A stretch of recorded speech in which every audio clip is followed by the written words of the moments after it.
원수는 꼬집어서 해결하고 어떻게 해결하면 되는 거지만 하나님의 원수된 사람들은 꼬집어서 될 일이 아니에요. 어떻게 해야 되냐? 사랑하라. 그럼 뭐 그냥 막 가서 참고 사랑하는 거예요.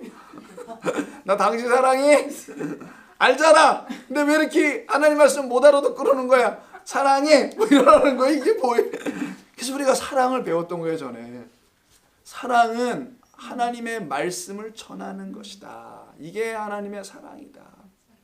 하나님이 우리를 사랑하신다는 것은 당신의 생명을 담은 진리의 말씀인 그 율법을 우리에게 온전히 깨달아 알려주시는 거가 사랑 아닙니까?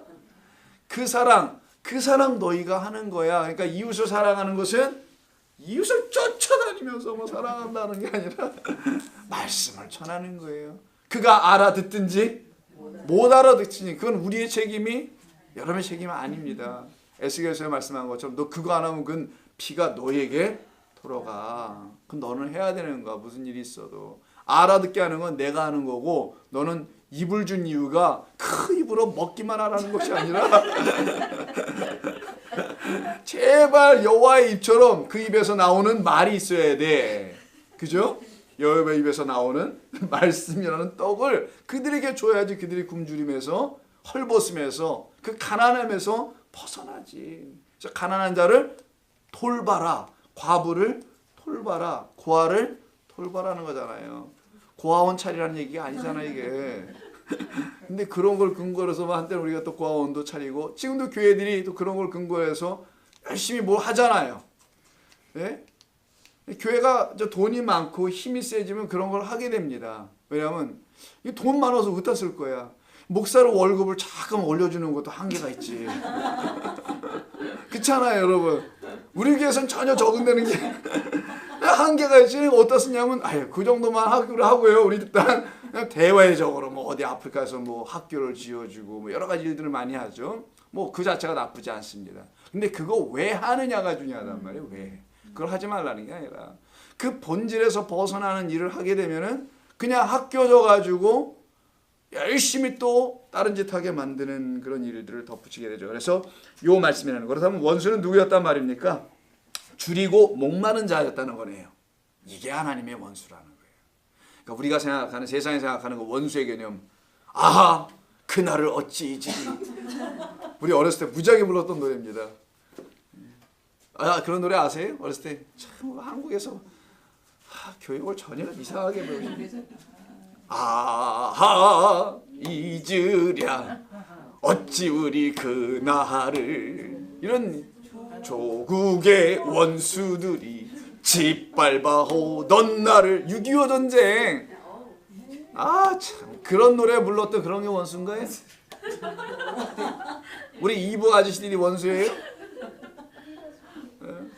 그게 원수냐고요. 역사를 몰라서 그렇게 얘기하는 거지. 그런 얘기를 하지 말고요. 어서. 맞아 내가 했어. 나는 설교 시간에 그런 세상 정치 뭐 역사 이런 얘기 안 하잖아요. 쓸데없어가지고. 그러나 알고는 있어야죠. 왜 우리나라가 이렇게 분단됐는지 정도는 기본으로는. 그것도 뭐 얘들이 천혜라서 분단됐습니까? 아니에요. 여러분이 살고 있는 미국 땅에 있는 이 아저씨들이 분단을 해놓은 거지. 그래서 4.3 사건이라는 게 일어나고 그러는 거예요. 4.3 사건은 뭔지 아세요? 3.1 운동을 알아도 4.3 사건은 모르죠. 그러니까 우리가 역사적 인식이 부족한 거야. 제주 4.3 사건이라는 게 있어요. 자, 그거 해줘. 그 정치 옛날 역사니까요. 자 넘어가고. 자 그래서 원수는 누구였단 말인가? 줄이고 목마른 자예요. 그 진리를 못 갖고 있다라는 거야. 이게 하나님 앞에서 원수. 그래서 진리를 못 갖고 있으니까 다른 거 갖고 있어요. 그걸로 열심으로 성장해서 섬겨 이들이. 그래서 하나님의 말씀을 깨달아 알아듣지 못하게 하는 그 원수에 의하여 또 다른 원수가 되어버려 있어. 하나님의 말씀을 깨닫지 못한 이들이 성전에서 머리가 돼가지고 막 가르쳐. 이 아르코스들이야 이들이. 가르쳐서 원수들을 배양을 해. 그냥 산천으로 나와서 그냥 데려다 놔고서는 지옥 자식으로 더블로 배나 만들고 있는 또 다른 원수 배양소예요. 이게 지금 큰 문제였죠. 그래서 되어 있는 자들이 누구란 말인가? 바로 나 자신이라는 거예요. 그 나 자신에게 먼저 양식을 생수를 마시게 해야만이 이러한 우리들이 비로소 하나님과 원수되어 살아가고 있는 또 다른 우리와 같은 존재들에게 로마서 5장 10절에서 말씀한 것처럼 그 양식과 물을 예수 그리스도의 생명의 말씀을 전해주게 되겠죠.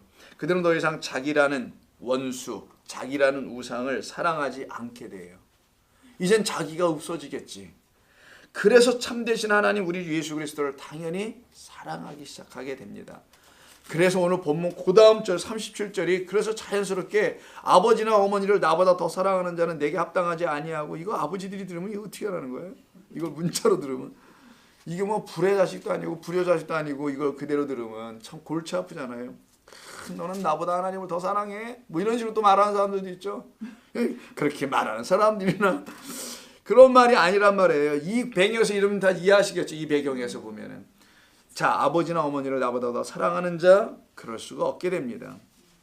또 자식 딸들을 나보다 더 사랑하는 내게 합당하지 않다. 이때 사랑 필레오로 쓰거든요. 아버지나 어머니를 또 아들과 딸들을 나보다 더 사랑하면 하지 말라고 그렇게 말씀하시 합당치 않다고 하시는데, 그렇다면 어떤 이들이 합당하다는 말씀이에요? 그러면 반대로 읽어야 하나요? 한때 하나님과 원수되었던 우리들이 예수 그리스도로 말미암아 하나님과 화목하게 되죠. 죽으심이 우리를 하나님 앞에 죄와 허물이 없는 자가 되어 하나님 앞에 딱 쓸 수 있도록 만드셨다는 뜻입니다. 그렇게 화목하게 되어서 하나님의 진리의 말씀을 깨달아 알아듣고 날마다 주님의 말씀으로 거룩한 성전으로 지어져가는 사람들, 그들이에요. 그들이 합당하다는 거예요. 이들은 주님을 당연히 사랑하게 됩니다. 왜? 나를 사망에서 생명을 옮겨놓으셨는데 어찌 그분을 좋아하지 않을 수가 있어요. 사랑은 모르겠고 좋아는 할 거 아니에요. 그분을 감사하지 하지 않겠어요?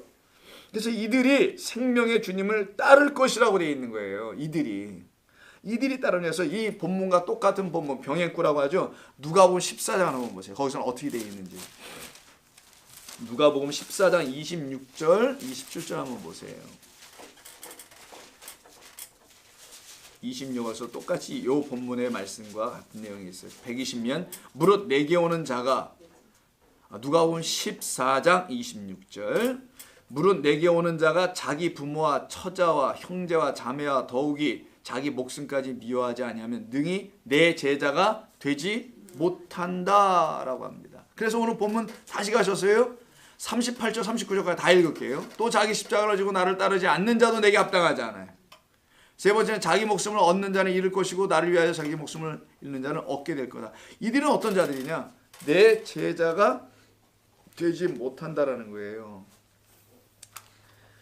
바로 이와 같은 사람들을 놓고 요한복음 16장 27절에서 그러나 나를 사랑하는 자들이 있다라는 거 알려주십니다. 즉 내 말을 깨달아 알아들은 자들이 있다라는 걸 말씀하신 거예요. 그 말은요. 예수님의 말씀을 깨달아 알지 못하면 절대로 예수님 사랑할 수 없습니다. 근데 예수님 사랑한대. 나 미치겠어. 나 이렇게 말하는 사람들. 이거 비속어로 쓰면 안 되는데. 완수기로 가끔이라 자주 이렇게 마음을 먹는데. 예수님이 누군지를 모르는데 예수님을 사랑한대. 그럼 예수님이 뭐를 사랑한다는 거예요? 예수님이 눈에 보이는 멋진 저와 같은 아저씨도 아니고. 도대체 왜 사랑한다는 거냐고 예수님을. 난 그게 되게 이상하게 이해가 안 돼요. 예수님이 누군지를 모르는데 막 사랑한대. 난 도대체 난 그분들에게 묻고 싶어요. 예수님이 누군데 이렇게 사랑하냐고요. 뭐 대답한다는 게 나를 위해서 죽으셨대요. 그럽니까? 정말요? 그러시겠죠. 그래서 사랑한다고 하겠죠. 16장 27절 보셨습니까? 저만 안 찾고 있어요. 이는 너희가 나를 사랑하고 또 내가 하나님께로부터 온 줄을 믿었기에. 이런 자들. 16장 27절. 이는 너희가 나를 사랑하고 또 내가 하나님께로부터 온 줄을 믿었으므로 아버지께서 친히 너희를 사랑하심이라. 있다는 겁니다. 반드시. 이러한 사실을 알려주시고자 예수님을 배반하고 예수님을 떠났던 자가 있어요. 아까 마태복음 19장 27절에서 자기 다 팔고 왔대요. 처자식. 처자식 팔고 오는 거예요. 처자식을 버리고 자기 소유는 다 팔고 왔어요. 오해하지 마시고요. 그렇던 베드로 아까 마태복음 19장에서 다 팔고 왔답니다. 그 배경이 뭔지 아세요? 어떤 부자 청년이 왔다는 얘기를 하신 거잖아요. 그가 자기 소유를 못 팔고 근심하고 떠나죠. 낙타 봐라 낙타. 낙타가 차라리 바늘구멍으로 들어가는 것이 저 부자가 천국에 들어가는 것보다 더 쉬우니라 라고 말씀하신 그 말에 너무나 황당한 거예요. 제자들이 그때 던진 질문이 나는 다 팔고 왔는데 잠깐 무엇을 얻는 겁니까? 이 땅에서 얻는 게 아니다. 너는 다른 걸 얻어야 해 라고 가르쳐 주는 거예요. 그게 바로 영생이야 라고 아까 말씀하신 거잖아요. 영생이라는 복을 얻는 거야. 영생이 뭐예요? 영원이에요. 영원. 영원이야. 그냥 영생이라는 건 생명 있음의 영원입니다. 생명 없음의 영원이 아니라 생명 있는 영원이야. 영원한 하나님이시거든요. 그래서 영원을 우리가 쓸 때 이렇게 쓰잖아요. 영원. 여러분 막 웃으시는데 여러분 수학에 대해서 좀 아세요? 모르죠. 정수라는 거 아세요? 정수? 박정수 말고 그냥 정수. 이번에 큰 일을 하신 분이 계신데 하나님의 놀라운 일을 이분이 경험하셨어요. 그래. 그렇죠? 하나님이 하신 일이 아니고서 있을 수 없는 일을 경험하신 정수. 정수라는 건 뭐냐면 1, 2, 3, 4, 5예요. 쭉. 이걸 정수라고 하는 거예요. 정수. 눈에 보이는 수. 근데 이 정수를 AD 672년까지 이것만 갖고 있었어요. 사람들이요. 그런데 672년에 인도에 가부좌성을 들고 앉아서 명상하시는 어떤 수학자께서 하나의 수를 더 찾아냅니다. 그게 바로 0이에요. 이때부터 0이 존재하는 거예요. 아니 뭐 됐고 또 딴 얘기하면 또 됐고. 0. 이들은 이 숫자를 신의 수라고 합니다. 우리 한국말은 신의 하는 수다라고요. 또. 참 우리 한국 사람들은 대단해. 한이 뭐예요? 하나. 하나님이야. 그래서 자 뭐하다 여기로 오는 거지 나? 영원. 그래서 수에 대한 개념 한번 볼까요? 여러분 수는 이거밖에 모르잖아요. 정수는 0서부터 포함하는 좌우에 이쪽으로 가서 9, 10 이렇게 하잖아요. 근데 어떤 사람이 생각을 했어요. 수가 이상해. 여기 있는 이 수를 알고 싶어. 근데 나는 여기하고 여기 수밖에 모르는데 여기 수를 알고 싶어. 이게 방정식이라는 거예요. 그럼 학교에서 배운 방정식 미지의 수 이걸 I라고 하죠. 옛날 수학 기억나세요? 아이 됐고 imagination 수라고 해요. 또 허수. 여기 미지의 세계의 수가 있을 거라고 보는 거야. 공간 속에는 다. 평면 속에서는 0서부터 쭉 나가는 것만 알고 있었어요. 근데 이거 말고 또 다른 하나의 선을 그어. 그럼 이게 하나의 선이 아니라 면이 돼버려. 이때는. 그래서 점에서 선에서 면으로 봐요. 면은 사방이 다 있어요. 이걸 갖다 X하고 Y라고 하죠. 이쪽으로 가면은 여러분 마이너스 여기 뭐 플러스라면서요. 플러스 마이너스 이렇게 하잖아요. 좌표에서. 이거 사람들이 만들어내게 되죠. 여기로도 무한대야. 여기로도 무한대. 제가 이제 영어 때문에 설명하는 겁니다. 우위로도 아래도. 하나도 끝도 없어. 여러분 사람이 1, 2, 3 이렇게 나가죠. 이걸 또 쪼개. 또 쪼개. 수 안에 무한대의 수가 또 있어. 이걸 수학자들이 발견해요. 그리고 이걸 안에 면에다 집어넣어. 내가 오늘 뭐 하는 거야 지금? 이게 3이고 이게 4면은 3, 4, 10이라는 면적이 나와요. 그럼 12가 이게 진짜 이 면적이에요? 아닙니다. 사람들이 그냥 표현하는 걸 10이라고. 여기에 12가 요만한 건지 요만한 건지 면적을 알 수 없는데 그냥 10이라고 그러는데 이 안에는 어마어마한 무한이 있는 것뿐이에요. 이걸 무한이라고 해요. 그래서 이 허수 없는 것 같은 데 있어. 이거를 수학에서는 보이지 않는 수라고 합니다. 그걸 미지의 수라고 말하는 거예요. 허수라고. 저는 그걸 하나님이라고 생각합니다. 사람들이 눈으로 볼 수 없는 수.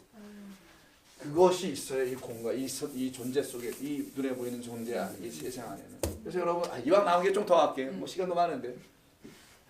여러분 피타고라스 정리 아시죠? A제곱 플러스 B의 제곱은 C의 제곱이다.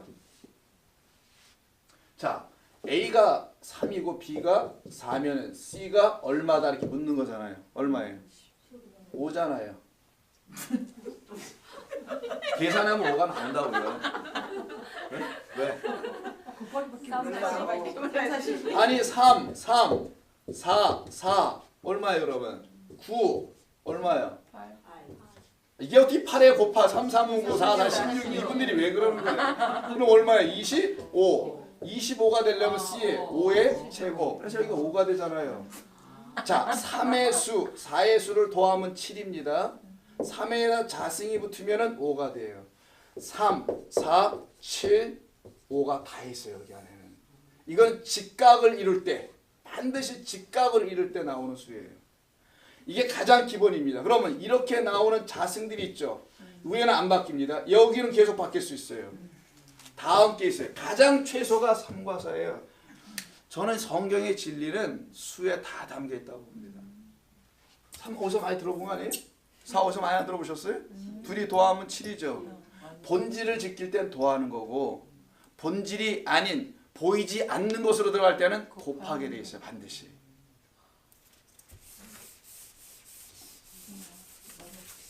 자, 이 정도로 하고요. 영원이라는 것 때문에 그렇습니다. 영원은 무한이라는 수학적 개념이 아니라 그냥 본래. 여러분 기억납니다. 요거 점이죠. 점이 수없이 많은 걸 연결시키면 뭐가 된대요? 선대죠. 여러분 여쭤볼게요. 이게 점이에요?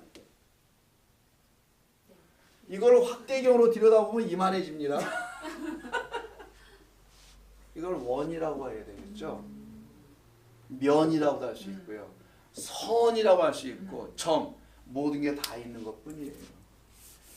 근데 점을 쪼갤 수가 없다라는 문제가 생겨요. 그건 수학이고. 영원에 대한 이야기 좀 하는 건데, 자, 그래서 여러분 보시게 되면 어디지? 자, 그래서 마태복음 19장 27절에서 아까 자기 모든 것을 버리고 떠났다는 그 베드로가 나중에 예수님을 배반하고 떠나요. 이상하죠. 자기 모든 것을 버리고 떠나서 예수님께 왔던 그가 이제는 마지막에 누굴 버려요? 예수를 버려요. 상징이 담겨 있습니다. 진짜 버려야 될 게 있어요. 그에게는. 예수를 버리고 어디로 가. 그때 예수님께서 그걸 찾아가는 게 요한복음 21장. 여러분 잘 아시는 3번 사랑 묻는 거 있죠? 왜? 그 사랑 묻는 게 필레오인데 오늘 여기서 사랑한다는 말이 필레오예요. 또 부모를 사랑하지 말고라는 말이 아니라 부모보다라는 그런 의미는 어떤 말을 담고 있는지를 설명하는 겁니다. 21장 15절에서 나오죠. 16절 17절 시몬아 내가 나를 필레오 사랑하느냐라고 묻는 것이죠. 이렇게 다시 찾아와서 사랑에 대한 이야기를 하시네요. 주님은 베드로에게 찾아가셔서 다시 그를 회복시키는 겁니다. 지금. 그러므로 마태복음 5장 43절 44절 원수를 미워하라고 배웠으나 나는 너희에게 다시 알려준다. 원수를 사랑하라고 하시죠. 자, 바로 이와 같이 하나님과 원수되어 있는 이 베드로를 찾아가셔서 사랑하는 겁니다. 사랑을 다시 가르치는 거죠. 하나님의 진리의 말씀으로 예수님께서는 원수된 이웃들을 사랑하게 될 사람들을 즉 합당한 자라고 하는 거예요. 다른 자가 합당한 자가 아니라 아버지나 어머니보다 나를 더 사랑하는 자는 합당하지 않다는 그 말은 그 하나님의 말씀으로 참된 그 이웃으로 만들어져야 할 하나님의 벗과 친구로 만들어져야 될 그러나 지금은 원수되어 있는 그 이웃들을 사랑하는 것을 말하는 거예요. 그래서 그 다음 절인 10장 38절에서 또 자기 십자가를 지고 나를 따르지 않는 자도 내게 합당하지 않다는 말이 나오죠. 자기 십자가를 지고 나를 따르지 않는 자 이렇게 말씀하시죠. 이때 자기 십자가를 이 십자가를 주님은 베드로에게 요한복음 21장 18절 19절에서 뭐라고 하시나요? 그 십자가를 따르라고 하시는 거예요. 사실은요. 그 말씀은 넌 띠띠우고 젊었을 때 내 뜻대로 살아갔지만 이제는 너는 그렇지 못한다. 너는 나를 따르게 될 거야 라는 걸 알려주시죠. 이때 자기 십자가란 말이 나와요. 오늘 본문에. 이게 좀 오해가 될 수 있어요. 누군가 여러분들에게 여러분 십자가 있으시죠? 그럼 막 쌍수를 듭니다. 그럼요. 제가 십자가가 한두 개가 아니에요. 여러분 목걸이에 있는 것뿐만이 아니라 제 인생의 십자가들이 너무 많습니다. 이렇게 해서 십자가를 자기의 삶의 어떤 고난과 역경과 어떤 삶의 애환과 이런 문제 많은 아들 이런 것으로 십자가를 생각하는 경우들이 많이 있습니다. 보면 저에게 십자가가 제가 제 십자가예요. 제 남편이 저의 십자가예요. 이런 말들 많이들 하시는데 과연 그런 게 자기 십자가일까요? 아니라면 그럼 뭘까요? 그러나 자기 십자가라는 게 도대체 뭘까요? 여기서 말하는. 여기서 그럼 십자가라는 거 생각해 보죠. 십자가는 오직 누구에게만 적용됩니까? 이게 예수님께 일단 적용되는 거잖아요.